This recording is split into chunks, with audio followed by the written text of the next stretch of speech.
everyone, it's Rebecca from the Blue Stitchery. I'm here today with a thrifting haul. One moment. Sawyer keeps getting in my bag. All right.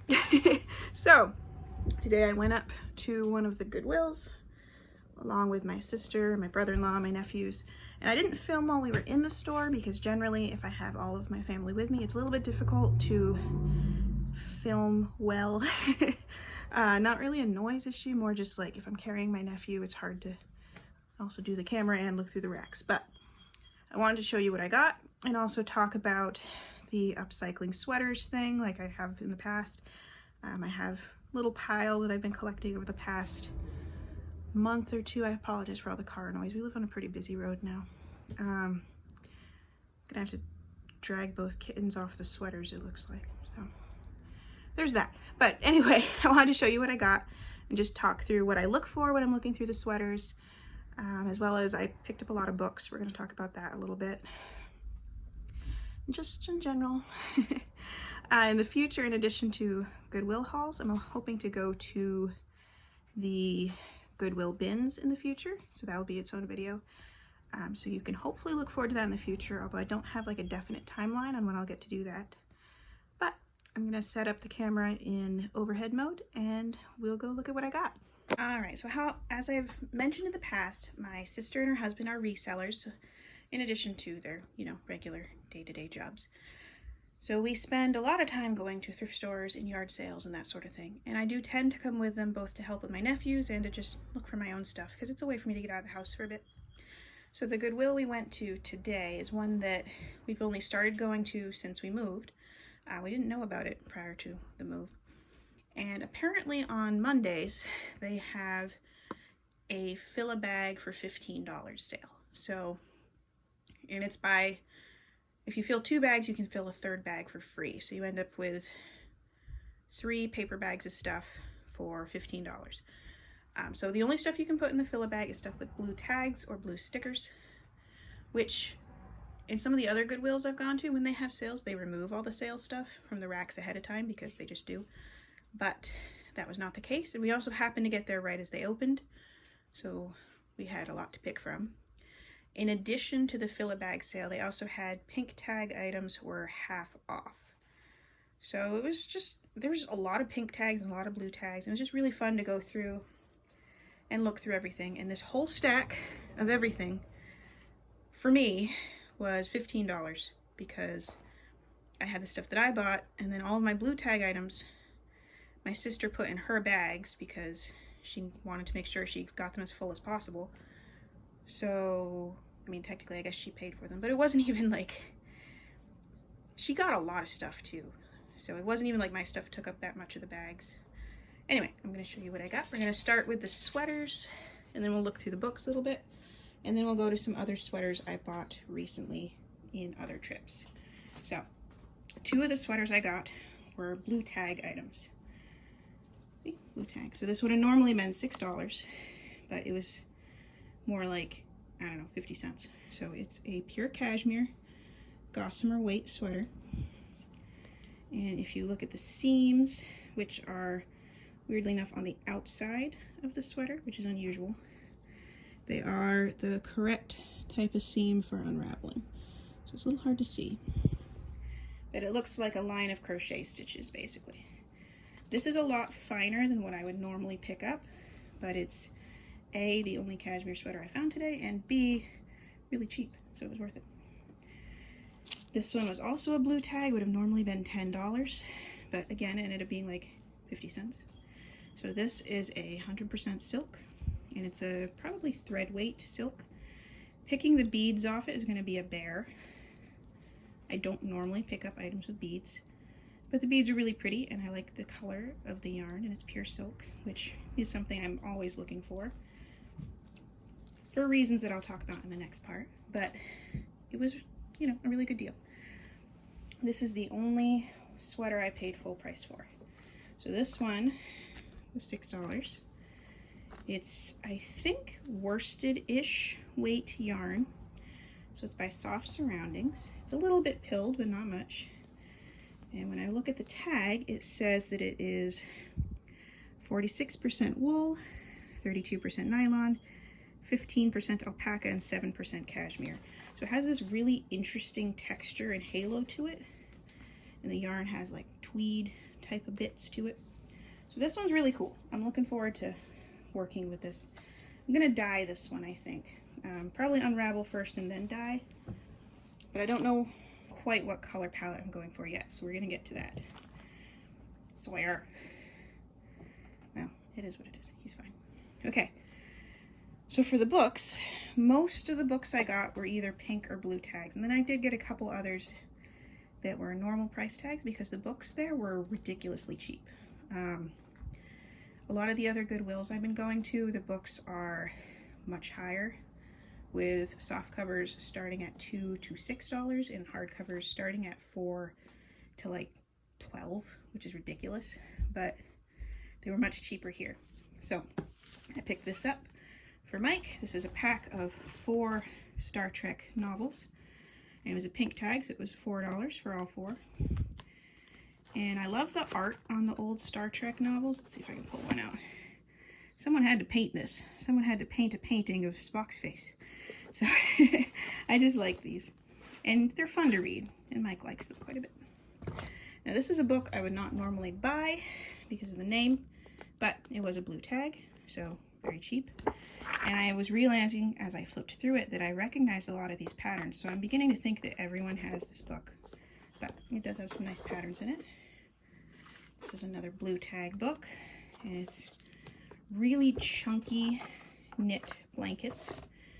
And one of the things it says at the beginning is that the blankets start on needles size 10.5 and up, and they all use Brown Sheep Co. yarns, which the reason that's important is because a lot of my hand spun yarns, at least the ones that are single spun instead of plied, do end up being kind of a thick, chunky yarn similar to Brown Sheep. What is that one called? They have one that has a little bit of mohair to it, and it's like a single ply yarn. I don't remember what it's called, but a lot of hand spun ends up being similar to that, so these patterns can then be used for similar hand spun yarns, and it's easy to match them up. This book, I don't know, it's interesting. It's not what I expected, so I thought it would be more like embroidery, but as I went through it, it has like a little bit of everything. Let's see, does it have a table of contents? So it has a little bit, like a tiny little bit of a ridiculous number of needlework type arts. So it's really old, but it is very interesting to look through. This one I paid full price for it because it was only $1. So this one is entirely patterns for Cloud and Duo from Cascade Yarns. And those are, again, really nice single ply kind of rustic yarns that some of my hand spun yarns end up pretty similar to. So it, again, is an easy one for me to work with hand spun. Sawyer, you silly boy. And see, this is another one. This was $1. All the books were really cheap, even the hardcovers, which we'll get to in a minute. So this one's just like vintage style home goods. That would be interesting to have as a reference. And this one's crochet. I think this is the only one I got that was crochet.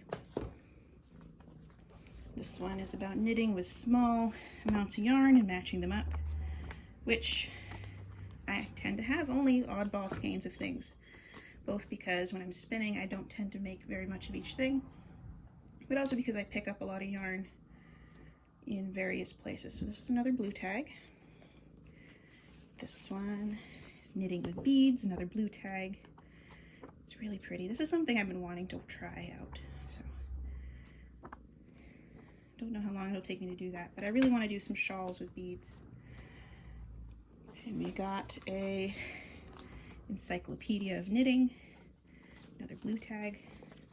I probably would have bought this one even if it wasn't blue tag because it looked pretty good. Very simple. So we'll look through this more over time.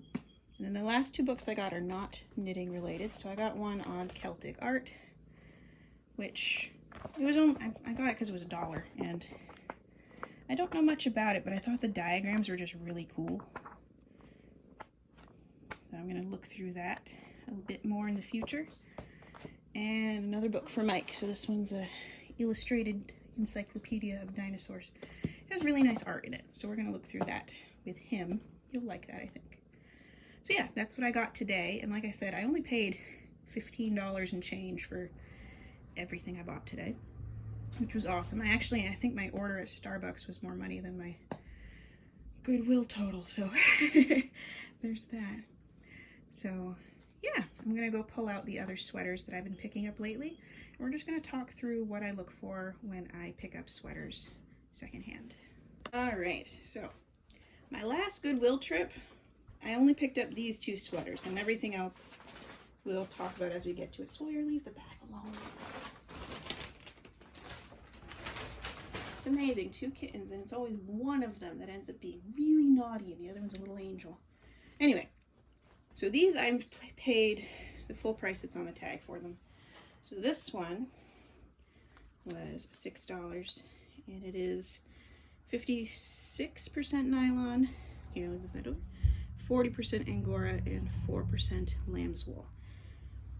Now I picked this one out because it was incredibly soft, and I do really like working with Angora, but it's also just a beautiful color, and it's going to be a little difficult to unravel because anything with a halo is difficult to unravel. I'm going to move around the camera for a second. There we go. But it doesn't really have much for pilling or a halo, so it should be easier to unravel than most. And it is, like I said, ridiculously soft. It's a good shade of red. So we got that. And then that same trip I found this sweater. So this one is an interesting style of sweater. It's kind of odd, to be honest. So this one was, again, $6. And it does have some pilling, but it's not too bad. This one is a blend of 90% wool and 10% cashmere. Yeah, it's a really basic color. I can dye it really easily, and it should unravel really, really easily because it's a fairly thick yarn and it's not overly pilled, and it's definitely not felted. So when I'm looking at sweaters, there's like a hierarchy of things that I look at. So I'm not even necessarily looking at every sweater in the rack. I'm feeling every sweater, but I'm not looking at every sweater.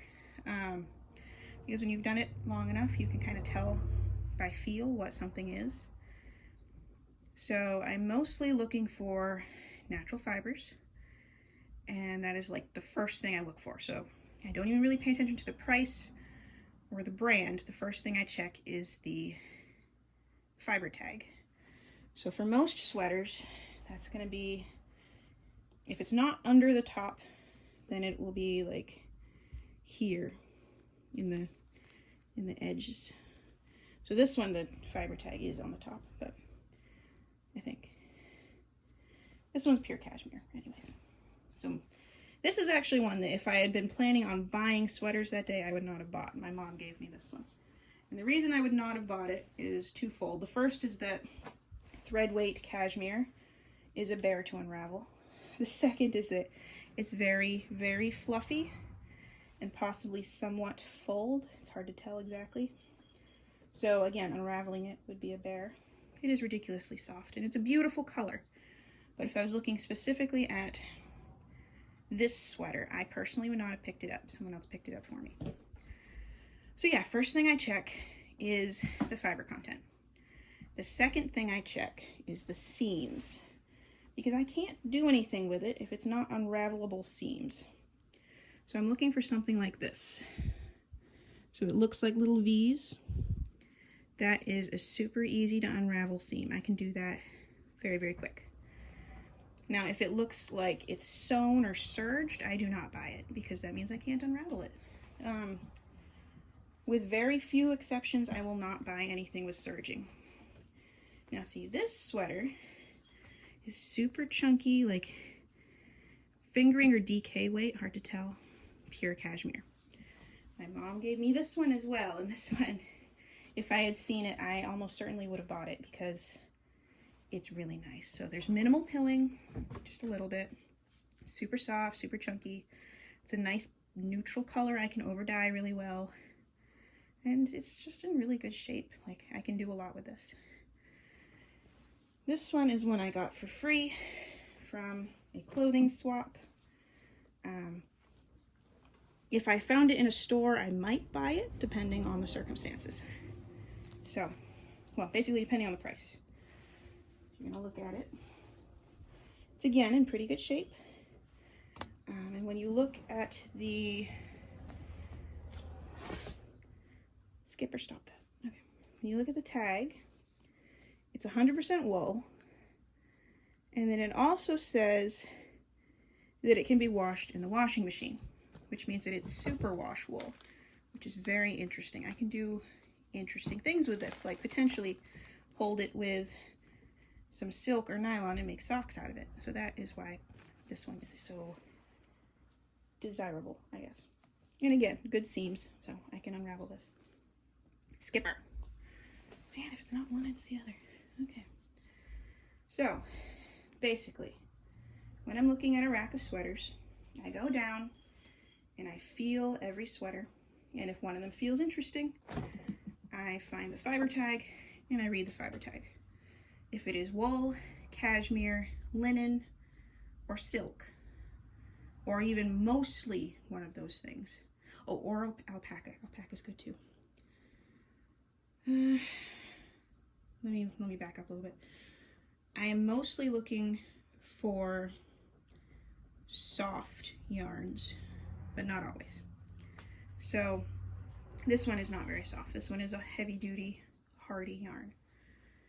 But the first thing I look for is the fiber content. So wool, cashmere, silk, linen, sometimes hemp. Alpaca and Angora are not usually as common, but if I find them in a high enough quantity percentage in the fiber makeup, I might buy it. It depends. I will almost never buy a sweater with mohair because they're really hard to unravel. But if it's in really good shape and it's not like a really weird blend, I might still do it. It's just much less common. So if the fiber content is good, my next check is the seams. Are they unravelable seams? If it's a seam I can unravel, my next check is the quality of the sweater itself. Is it pilled? Is it overly stained? How many panels is it made up of? How hard will it be to take apart? Does it have a lot of buttons or zippers? Because those generally have serging along the edges for the buttons and zipper portions. So like that causes some waste. If it does have buttons and they're really nice buttons, I might still buy it, but not always. Is it a thicker yarn? Because like unraveling thread weight yarns is not my favorite thing to do. Ideally, I prefer fingering or thicker, but that's not a hard and fast rule. That depends on the fiber content. If it's something really nice, I'll still get a thinner yarn. And then I check the price. Ideally, I want to pay $6 or less. I have paid more for really, really fancy things like a baby alpaca sweater. I will happily pay more, but even with the fact that this is a lot of yarn, if it was a $6 sweater, I'm also going to have to spend a lot of time processing it. So, why are you licking the sweater, Skipper? Whatever. I have to keep in mind how much time I'm putting into this.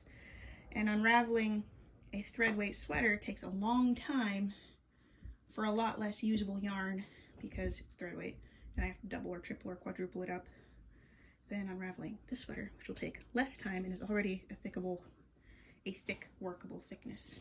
So yeah, there's that to consider as well. Holes are sometimes an avoidable thing.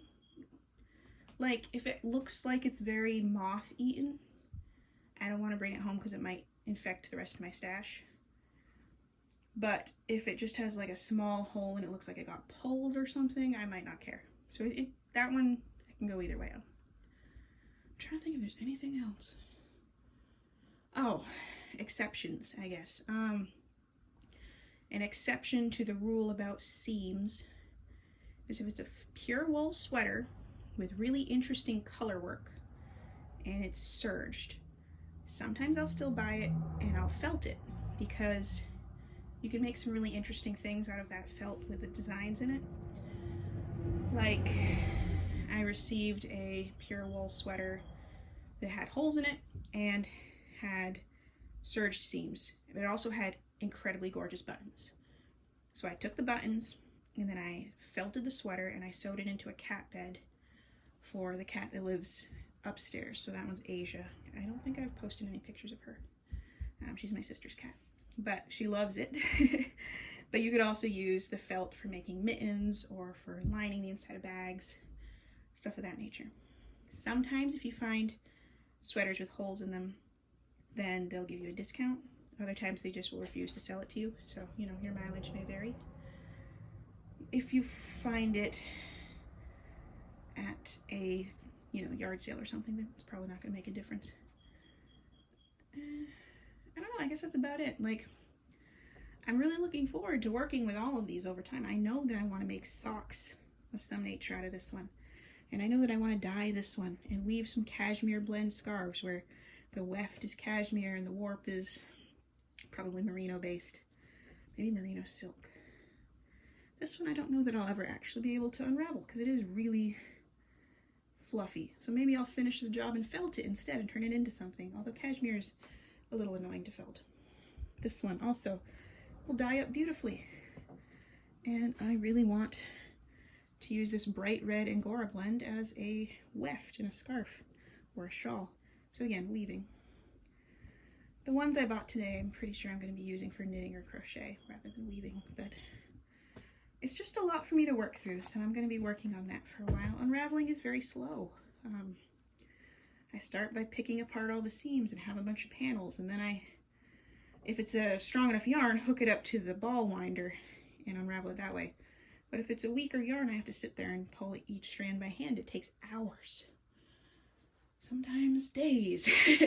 So it's not like a super easy thing, but it is money-wise cheaper than buying this amount of cashmere or this amount of Angora. It's just one of those things, like you have to decide what's worth more to you, money or time. I generally have more time than money, so that's just how it works out. So yeah, that is about it. I'm sorry for rambling so much, but I'm hoping to do more of these videos in the future as I pick up more stuff on my hauls, and maybe we'll do a bins haul soon, hopefully. I really want to go to the bins because A, you're paying by weight. So the thing about the bins is if you find a whole bunch of really light cashmere sweaters or linen or any of those ones that tend to be thread weight, since they price everything by weight, they end up being super, super cheap. So there's that. So yeah, thank you so much for sticking with me for this very long, rambly video. I hope it was maybe a little bit educational, hopefully, but if not, that's fine. Thanks so much for watching, and I hope to see y'all again soon.